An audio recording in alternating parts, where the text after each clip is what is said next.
Sir, खरोखरच कथा कादंबऱ्या आणि या सगळ्यामध्ये ज्येष्ठ साहित्य निर्माण करताना तुम्ही जो एक शेवटचा मुद्दा महत्त्वाचा सांगितला की पटकथा जर जयवंत दळवींनी लिहिल्या असत्या तर कदाचित त्या चित्रपटाला फार वेगळी उंची मिळाली असती. धन्यवाद. मानव आणि समाज या संबंधीचे गंभीर चिंतन, सजग भाग आणि नाट्य तंत्रावरची मजबूत पकड, तटस्थपणा या वैशिष्ट्यांमुळे गझबीच्या नाटकाचे वेगळेपण मराठी रंगभूमीवर उठत दिसते. गौतम बुद्ध आणि डॉक्टर आंबेडकर यांच्या मानवमुक्तीच्या चळवळीचा वैचारिक वारसा घेऊन उभ्या राहिलेल्या नाट्य चळवळीच्या अग्रस्थानी आज प्रेमानंद गझबी आणि त्यांची नाट्य आहेत. रंगभूमीवरील त्यांचे हे योगदान निश्चितच वादातीत आहे. आज आपण भाग्यवान आहोत या दुसऱ्या चर्चासत्रासाठी आपल्याला प्रेमानंद गझबी लाभलेले आहेत.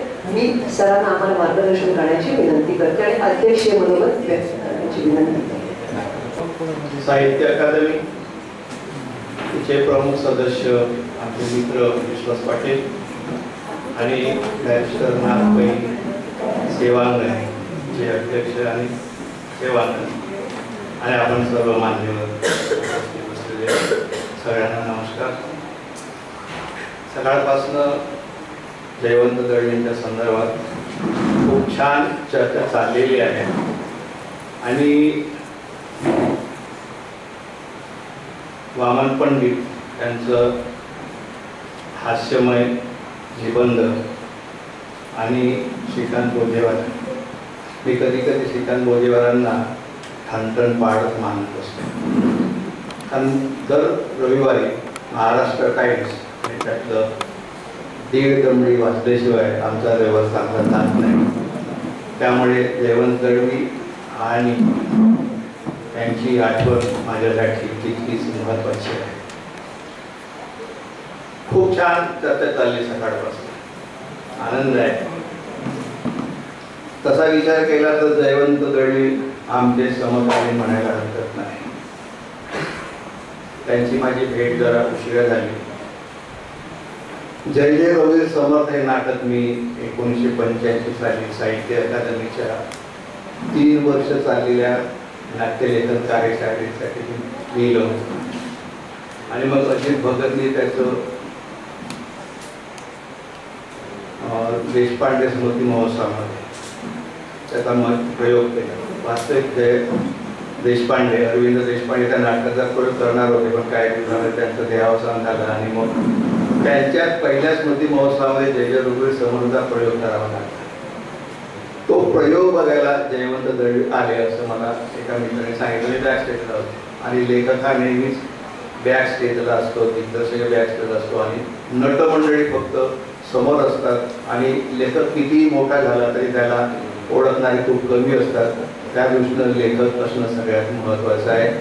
कारण मागे लागून आपल्याला काही गोष्टी करता येऊ शकतात पडद्याआड, परंतु इथे साहित्याच्या दरम्यान मला वाटतं असेल हा माझा दुसरा किंवा तिसरा कार्यक्रम असेल साहित्याच्या मी आठवण करत असते. चांगली गोष्ट आहे एका अर्थाने. पण जयवंत दळवींचं वैशिष्ट्य असं, मी त्यांना भेटलो प्रयोग संपल्यानंतर, मला घरी आहे आणि मग एवढंच बोलणं झालं घरी. जसं काय मी तर भाषेवर होतं जर म्हणतात ते कामापुरतं आणि नाटककारांचे मोठं वैशिष्ट्य असतं ते मितभाषी लेखन करत असतात. पण जयवंत दळवी दोन्ही गुण होते. व्यक्तीचा गुण देखील मितभाषी होता आणि नाट्यलेखनाचा किंवा विनोदाचा देखील गुण मितभाषी असावा. मितभाषी असते तरी तुम्हाला जे काही खळवून बघांपासून विनोदामध्ये हसवलं किंवा महेश केळू सरांनी काही किस्से सांगितले ते मासे घेताना गोळणीचे करते, ते हे सगळं सूक्ष्म असं निरीक्षण आहे आणि या निरीक्षणांनीच आपण खरं तर हतबले होतो, हसतोय पण नुसते हसत नाही. जसं करुणा आणि इथे बसलेला प्रत्येक साहित्यिक हा करुणेने प्रेरितच असतो, म्हणूनच तो लेखक होऊ शकतो हे लक्षात ठेवलं पाहिजे. लेखकाकडे करुणा नसेल तर तो नाही लिहू शकत. मग ठणठणपाण सुद्धा करुणेने ओतप्रोत भरलेला आहे. मी जयवंत दळवींना गेलो, भेटलो, त्यांनी चहा वगैरे आता घरातल्याने कोणी बनवला होता मला माहिती नाही. चहा टेबलवर त्याला त्यांच्याकडे नोकर होता की नाही मला माहित नाही. आणि जयवंत दळवी आमच्या समोर वयानं मोठे होते, आम्ही त्यांची नाटकं बघितली होती. बॅरिस्टर असेल किंवा बाकी सगळे पुरुष वगैरे कुठली सगळी नाटकं आम्ही बघितले. आम्ही बसलो, चहा पिऊन झाला आणि दळवीने एकच वाक्य उच्चारलं, आपण इतके उशिरा का भेटलो. जसं जयवंत दळवींचं लेखन इतरांच्या पर्यंत जाते मग माणसं त्यांना भेटायला जातात, मीही असाच विचार करत असतो की आपलं साहित्य आधी पोचलं पाहिजे, आपण पोचणं फार काही महत्वाचं नसतं. आणि नंतर असं लक्षात आलं की फार सुंदर नाटक लिहिलंच. आणि मग आम्ही प्रायव्हेट रंगभूमीचे काम करणारे आम्ही ते एवढंच वाक्य लिहिलं, महाराष्ट्र टाइम्स आणि लोकशक्तीच्या जाहिरामध्ये फार सुंदर नाटक जयवंत दळवी. तेवढं जेवढं बोलले तेवढं. म्हटलं अधिक तर आपण काय लिहिणार. जसे ते मितभाषी होते जाहिरातीमध्ये मितभाषित असू देत की हे लेखकाचं वैशिष्ट्य आणि जयवंत दळवीचं वस्तू या चर्चा स्वतःमध्ये जपलं जाते त्याचा मला खूप आनंद होता. पण जयवंत दळवी आतून तुम्हाला दिसतात, तुम्हाला हसवतात, तुम्हाला बरं वाटतं, गुदगुल्या होतात, अरे वा वा वा. ते पु ल देशपांडेच्या बद्दल असं नेहमी म्हटलं जातं, म्हणजे 10वीची आणि 12वीची मुलं तर 10वीची परीक्षा झाली की पूर्वी असा एक मोठा कालखंड होता. ते 10 वर्षाची 12 वर्षाची 16 वर्षाची मुलं वगैरे म्हणायची की काय वाचतोस, मी पु ल देशपांडे वाचतो. म्हणजे पुलंचं असं विडंबन महाराष्ट्राने काय केलं मला हे कधी कधी कळत. 10 वर्षाची 15 वर्षाची मुलं कधी वाचत होती, पण पुलं इतके पॉप्युलर होते की त्यांचा उल्लेख केल्याशिवाय मराठी माणसांचा दिवस किंवा तो क्षण सुखाने जात नसे. पण पु ल देशपांडे तितकेच गंभीर होते.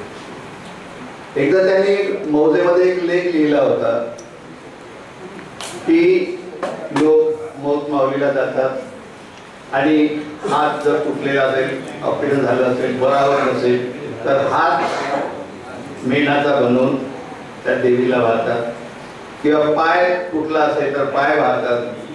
पु ल देशपांडे सारखा माणूस जर येतो मौजेच्या दिवाळ्यांच्यामध्ये, आमच्या अण्णांना मुडव्या झाले आहे, त्यांनी कुठला अवयव आहे. इतकं सुंदर भाष्य अंधश्रद्धेच्या विरोधातलं. आणि पु ल देशपांड्याच्या याच्याबद्दल कोणी उल्लेख केला तर माझ्या स्मरणात नाही, पण पुलंनी आम्हाला हसवलं हे पुलंचं अवमूल्य नाही असं मी मानतो. नुसतं त्याने तुम्हाला हसवलं नाही, त्यांच्या विनोदामधून जयवंत दळवी सारखंच तुम्हाला गंभीर केलेलं आहे. पण आपण सगळी मंडळी मूर्ख आहोत किंवा काय मला कधी कधी वाटतं की आपण त्यातल्या हसण्याच्या जागा आपण शोधतो आणि हसू आलं नाही रे जरा काय फारसं विनोदी नाही. लेखकांनी काय ममता घेतलाय तुम्हाला हसवण्यात का, म्हणून लेखकाने तुम्हाला हसवायचं आणि तुमचं मनोरंजन करायचं.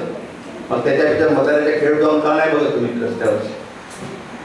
आणि आपण मराठी माणसं जरी असलो तर विनोद जरी करत असलो आणि विनोदाने हसत जरी असलो तरी आपण तितकंच गंभीर राहिलं पाहिजे. जोपर्यंत तुम्ही गंभीर होणार नाही तोपर्यंत मराठी साहित्याला गंभीरता प्राप्त होणार नाही. साध्या साध्या गोष्टींच्या मध्ये जर आपण आनंद शोधत असू, पण याच खंडळपाळाने मगाशी साहित्यिकांच्या वादाचा उल्लेख केला गेला. जयवंत दळवी हे उत्खनन करणारे लेखक होते. कसं उत्खनन? गोडवर पाणीच्या प्रकरणाचा कारण होता विजय तेंडुलकरांच्या असते. आता विजय तेंडुलकर आणि माधव मनोहर माझ्या एका कार्यक्रमात दोघेही होते. नंतर मला इतक्या उशिरा कळलं आणि हेही ठणठणपाळ मधून कळलं. काय कळलं असेल? विजय तेंडुलकर त्यांच्या पुस्तक प्रकाराला राजा डाले होते अध्यक्षपदी आणि कार्यक्रम संपल्यानंतर माधव मनोहर आले आणि माधव मनोहरांनी जयवंत तेंडुलकरांना असं म्हटलं की मी तुम्हाला जेवणाचं निमंत्रण द्यायला. तेंडुलकरांनी ते नाकारलं आणि कार्यक्रम संपलेला होता. ते गेले निघून. दळवी असं लिहितात, माधव मनोहर आणि तेंडुलकर यांच्यामध्ये लेखनाचा वाद होता. म्हणजे तेंडुलकरांनी कुठली नाटकं कुठल्या विषयातून घेतलेली आहेत त्याची काहीतरी त्यांनी शहानिशा केलेला एक लेख लिहिला होता. मी तो लेख मिळायला खूप प्रयत्न केला, मला काही अजून मिळाला नाही आणि मी शोधतोय अजून पण नेमकं माधव मोराने तेंडुलकरांच्या बद्दल काय लिहिलं होतं. दळवी असं म्हणतात, माधव मोरांच्या मनात असं होतं की आपण जे काय वाद झाला काय तुम्ही दुखावला गेलात आपण त्याला विसरून जाऊ. म्हणजे माधव मोरांच्या मनामध्ये ही एक करुणा निर्माण झाली की आपण जाता जाता एक झालं असेल साहित्याच्या प्रांतामध्ये आणि ही गोष्ट खरीच आहे. एका लेखात दुसऱ्याच्या लेखनामध्ये दोष दाखवले, त्याचे दोष दाखवले, तो त्या दुसऱ्या लेखाला माफ करत नाही. ही आजही आपल्याकडे परंपरा आहे आणि आपण म्हणतो की साहित्य निर्भीड असलं पाहिजे, निर्भयपणे आनंद घेतला पाहिजे. हा खोटेपणा करतो आपण साहित्याच्या संदर्भात. तेंडुलकर मस्त म्हणाले की नाही एक जात. आणि ही जी गोष्ट महाराष्ट्राला माहिती नव्हती ती फक्त तेंडुलकर आणि माधव मनोर या दोघांनाच माहित होती. ती ठणठणटाळमुळे लोकांच्या सगळ्यांच्या पर्यंत पोहोचली. समाजातली दांभिकता, लेखकांमधली दांभिकता लोकांना समाजाला कळली पाहिजे हा महत्वाचा हेतू ठणठणपाळने सिद्ध केलेला आहे आणि त्याच पद्धतीने त्यांचं संपूर्ण लेखन आहे. बघायचं असं म्हटलं गेलं की कथा लिहिली, मग त्यातच कादंबरी केली आणि मग त्यातच नाटक केलं. कथेमध्ये छोटा आशय, कादंबरीचा पट मोठा असतो. आमचे विश्वास पाटील ते बसले, त्यांना माहीत आहे ते 700 किंवा 50 आवडे येतील पानिपत. मग आता आम्ही बेंचवरला भेटतो त्यांना सगळं म्हणजे किती आवडे झाल्या, अरे झाल्या काय 50च्या वर. हे महाराष्ट्राचं प्रेम कादंबरीवर आहे की आवृत्त्यावर आहे.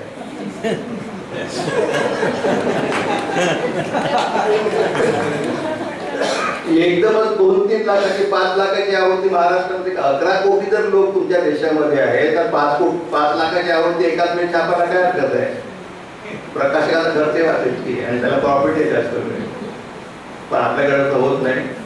साधारणपणे 1000ची आवृत्ती प्रकाशक कधीच काढत नाही, किमान 2,500 ते 3,000ची काढत असतात. ते माझ्या अनुभवावरून सांगतो. तो किस्सा सांगत बसत नाही, नाहीतर आपला माझा परत जयवंदडी व्हायचा की. तर ज्या पद्धतीने लेखक लिहितो की मी एक गोष्ट सांगितली त्याचा संपूर्ण आशय मला पूर्ण व्यक्त झाला नाही म्हणून कादंबरी केली. आणि कादंबरीमध्ये जे साध्य झालं नाही कारण नाटक हे व्यक्तिरेखांचं तयार होत असतं आणि ठळकपणे उभं करावं लागतं. त्याच्यामुळे आपल्या नाटकाचा आशय किंवा कुठल्या कादंबरीवर आधारित असेल ते लोकांच्या पर्यंत अधिक प्रमाणामध्ये पोहोचतं. आणि दळवींची नाटकं कशावर घेऊ देत. आम्ही नाटकवाले अमक्यावरून घेतली तमक्यावरून घेतली की आत्ता असे बोललं गेलं की हे केल्यानंतर त्याचा आशय पात्र होत होता. तर नाटक हे लेखकांचं असतं, आपल्याकडे मान्य केलं गेलेलं आहे. आणि सिनेमा किंवा सम हा दिग्दर्शकाचा असतो.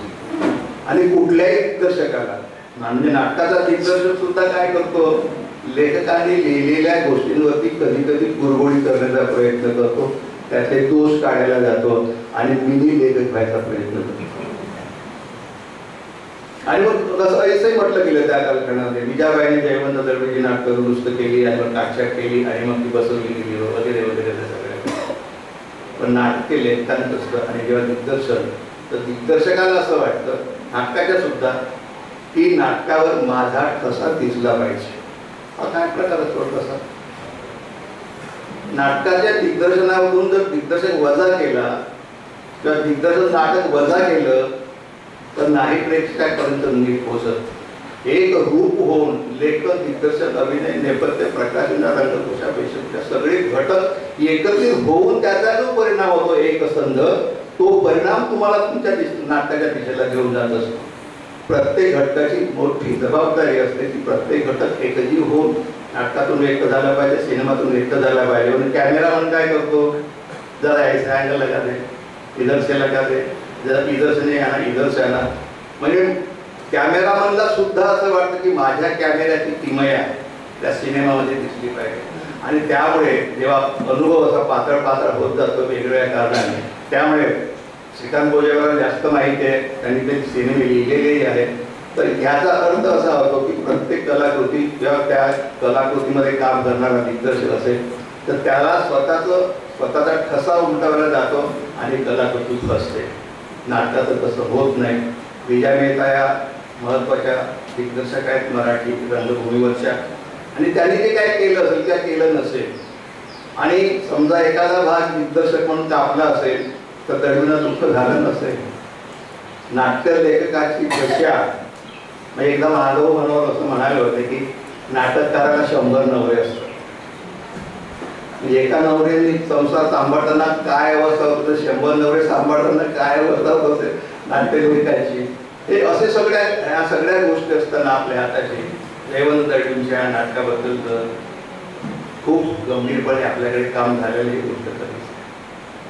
मग काय जसं म्हटलं गेलं, आमची मैत्रीण जोशना असं म्हणाले की 17 नाटकं लिहिली नाही, 19 मी म्हणाले 19 नाटकं लिहिली. पुढे आता 17 नाटकं लिहिली असं म्हटलं.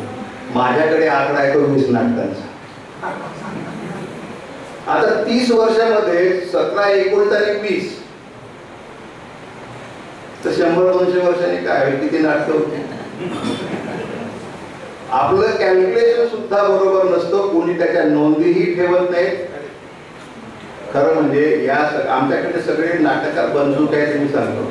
अनेकांच्याकडे त्यांच्या स्क्रिप्ट नसतात आणि मग सेन्सॉर बोर्डकडे जाऊन असं म्हणतात तुमच्याकडे जर प्रत असेल तर ते म्हणतात इथे नाही, ते तुम्हाला तिकडे मरीन ड्राईव्हला मिळेल किंवा तिकडे शोधावं लागेल.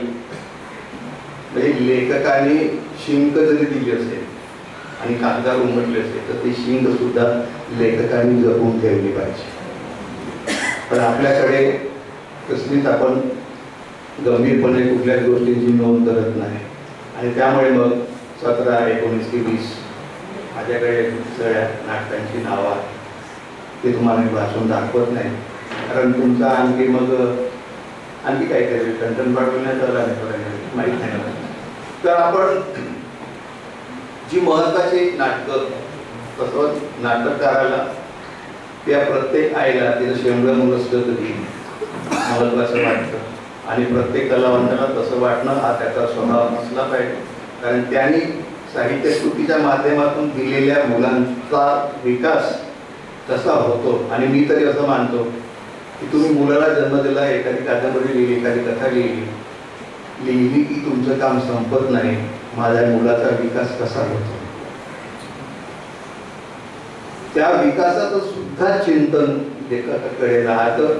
इतरांना ते माहीत नसतं तरी अरे अमुक एखादी गोष्ट माझी फसली किंवा फार पॉप्युलर झाली नाही तर याचंही चिंतन अनेक लेखक करत असतात. आणि कशी चुका होणार नाही पुढच्या लेखनामध्ये, पुढच्या कादंबरीमध्ये अधिक सकस कसं करता येईल याचाही विचार लेखक करीत असतो. आणि याच्यामध्ये आता गंमत अशी आहे की कुठलं नाटक पहिलं ठरवावं आणि काय करावं. सत्यगृहस्थ पहिलं नाटक आहे आणि शेवटचं काय संसर्गात आहे 1994 साली. त्या इतक्या वर्षाच्या कालखंडात 20 नाटकं लिहिणं तसं सोपं काम नसतं. 45 वाजेला तरी 4 नाटकं लिहिलेली आहेत. आत्ता इथे लेखक म्हणून जयवंत दळवींची खरं म्हणजे कसोटी आहे, आणि मराठी रंगभूमी मागणी तसा पुरवठा करणारी आहे. मागणी कुणाची? प्रेक्षकांची. प्रेक्षकांना मनोरंजन करणारं हवं असतं. का हवं असतं मला माहिती, पण लोकांना हसवणार. आणि आजही म्हणजे बालगंधर्वच्या काळामध्ये रंगभूमी अशी कशी झाली आणि बालगंधर्व रंगमंचावर येताना या प्रकारची साडी नेसत आणि मग पुढचं समजा काही मंगळागौर आली असेल तर सगळ्या बाया बालगंधर्वांसारखा पोशाख करून सगळ्या जायच्या.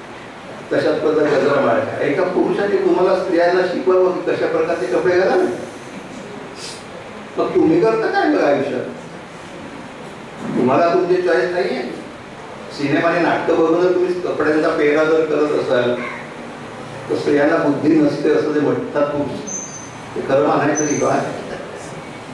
किंवा स्त्रियांनी आता इतकं आता या काळामध्ये तर निदान बंडखोरी करा, उर्मीला मारतोंड जशा कपडे घालायचं सुद्धा वागायला लागेल की काय? तसं होता कामा नये. तुमचे संस्कार, तुमची संस्कृती वगैरे आपण बोलतो ना संस्कृतीबद्दल, तर कशात आहे हे नाटककार, कथाकार, कादंबरीकार कवितेमधून सुद्धा कधी कधी व्यक्त करत असतात, पण आपल्या जगण्याचा किंवा आपल्या पोशाखाचा सुद्धा. पण बरेच असं म्हणतो की फॉरेनची संस्कृती एकदम बेकार आहे, इंग्लंडची संस्कृती बेकार आहे, अमेरिकेची बेकार आहे, आमच्याकडे बघा अजून आम्ही कुटुंब व्यवस्था जपून ठेवले. जपून ठेवलं धाकामुळे जपून ठेवलेली आहे. स्त्रियांना धाक होता. मग अशी दडवीच्याच कादंबरीचा उल्लेख केला मार्गारामध्ये त्या स्त्रियांच्या दुःखाच्या बद्दलचं. आजही तुमची सुटका झालेली नाही.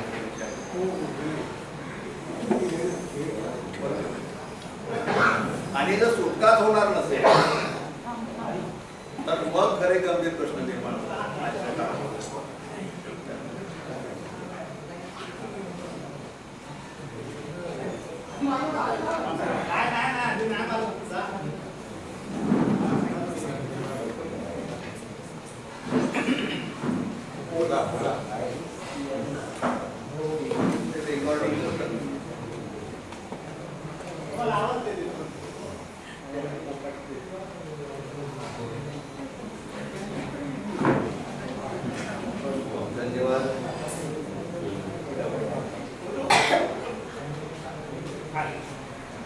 आणि स्त्रियांचे प्रश्न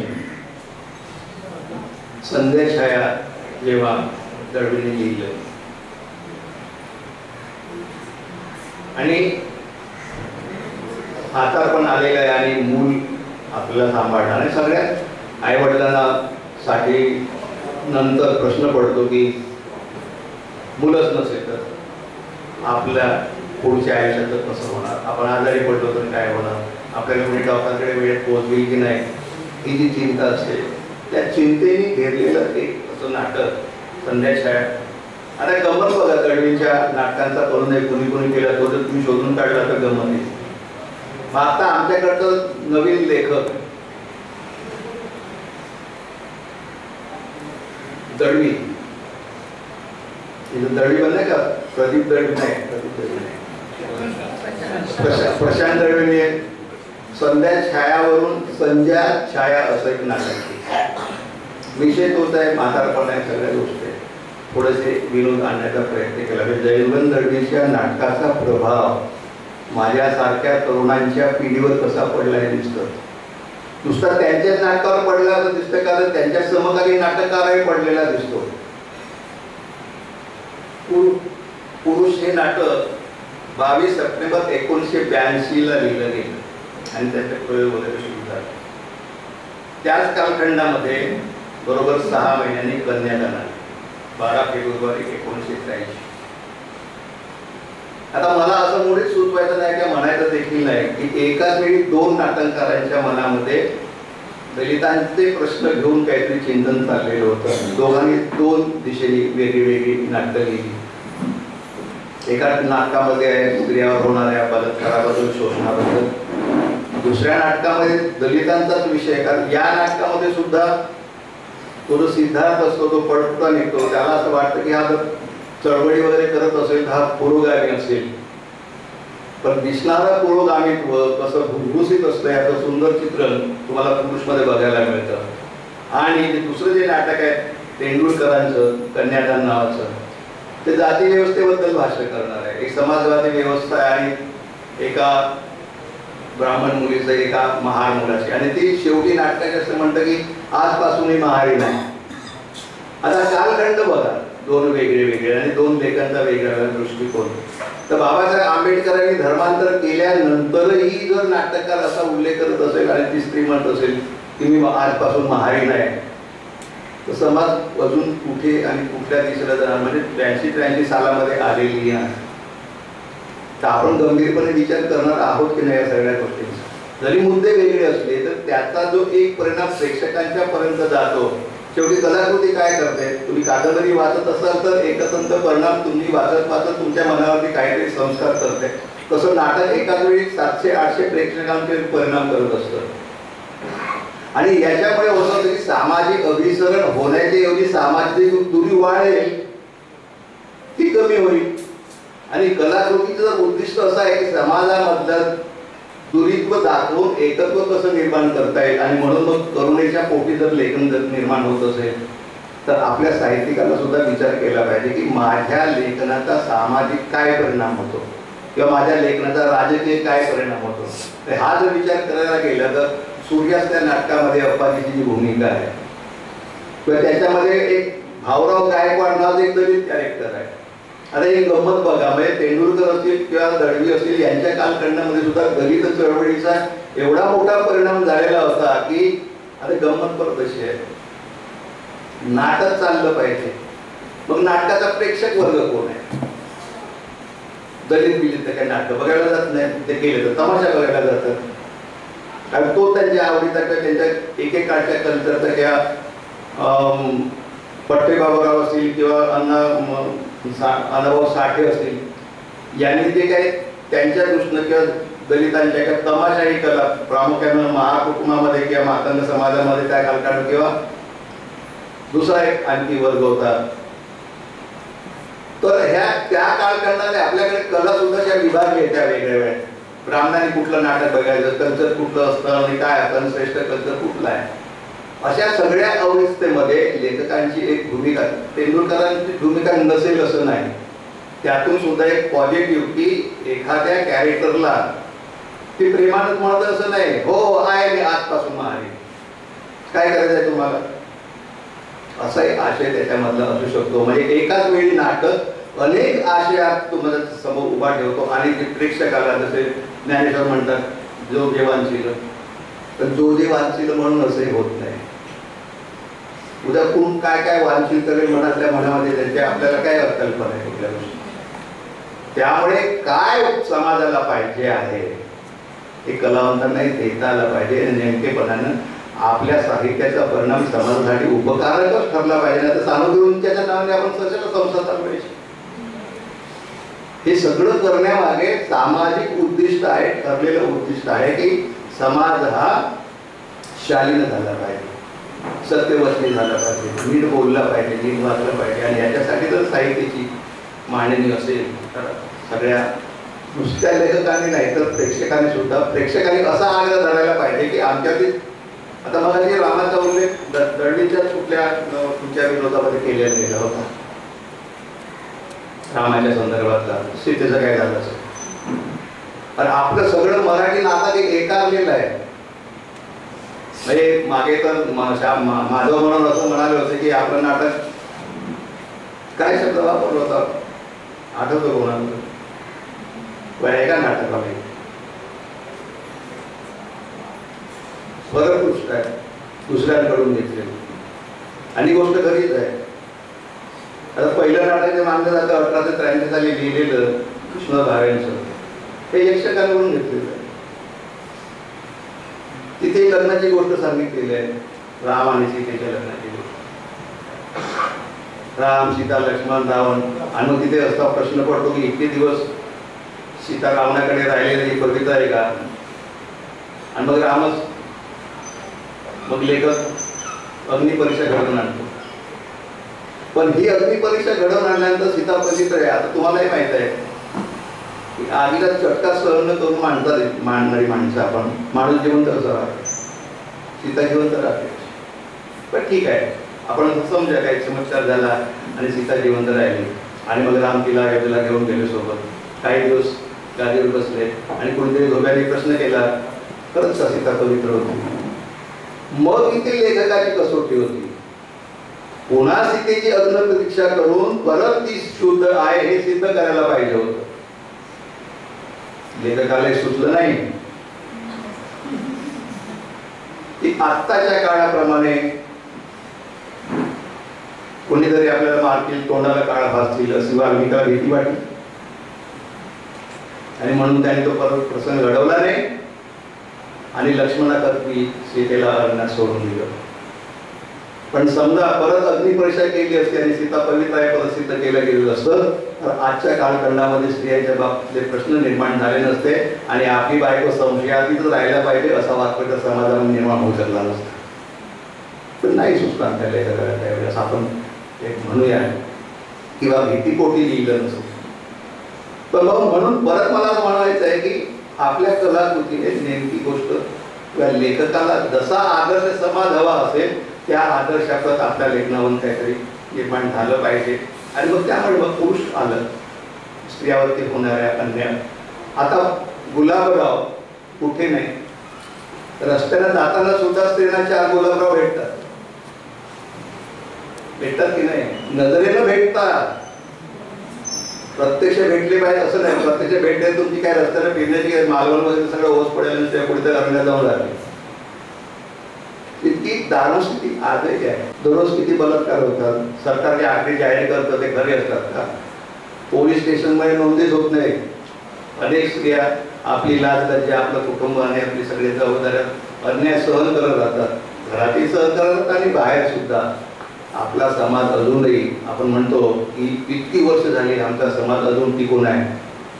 झोरडं सुद्धा लाखो वर्ष जगतात असं आहे. मग झोरडात आणि तुमच्यात काय फरक आहे? काय आपण टिकत असावं? आपण जर वाकून माणसाला सांगितले की जरा ओळवावं 2 पाय आणि 2 हातावर, आपण जनावरासारखेच दिसतो, फक्त शेपूट नसेल. पण कोणीतरी म्हणून ठेवलं की तुमचं शेपूट गळलेलं आहे. घडले का नाही घडलं तुम्ही कोणी बघितलेलं नाही. पुराणामध्ये कुठले असं मला माहिती नाही. असेल तर त्या पुराणकर्त्याला विचारावं लागेल कधी घडलं आणि का घडलं. आपल्याला का हा प्रश्न सतत पडला पाहिजे. आणि कलाकृतीचं हे वैशिष्ट्य आहे की समाजात पुढे निदान का प्रत्येक गोष्टीसाठी भाज्याला जावी का जाऊ असं नवऱ्यानं म्हटलं पाहिजे. तर तुम्ही काय वेळा सांगत नाही, तुम्ही जाता संध्याकाळी पिशवी घेऊन काय हवं नको नवऱ्याला काय आवडतं वगैरे सगळ्या वस्तू घेऊन येतात, स्वयंपाक करून त्याला जेवू घालतात आणि मग जे काय पुढे चाललेलं असतं मीठ कमी झालं हा एक शब्द ऐकावा लागतो. आणि सासवा ज्या आधी बहू असतात त्याच परत सासवा होतात आणि परत आपल्या सुनेलाच करत राहतात. स्त्रियांच्या सुद्धा किती मोठ्या चुका आहेत. आणि तुम्ही अन्याय सहन केला आहे ना एकेकाळी सूनबाई म्हणून, मग तुम्ही तुमच्या सुनेला तोच त्रास का देता? इतक्या परंपरा रूढ झालेल्या आहेत आणि इतकं सगळं लेखन केलं जातं समाज सुधारावा म्हणून. समाज सुधारकांनी खूप गोष्टी केल्या तरी आपण अजून तिथेच आहोत जिथे आपला जन्म होतो, त्याच केंद्रबिंदूवरती जन्म बदलण्याच्या तयारी लागा. धन्यवाद धन्यवाद धन्यवाद.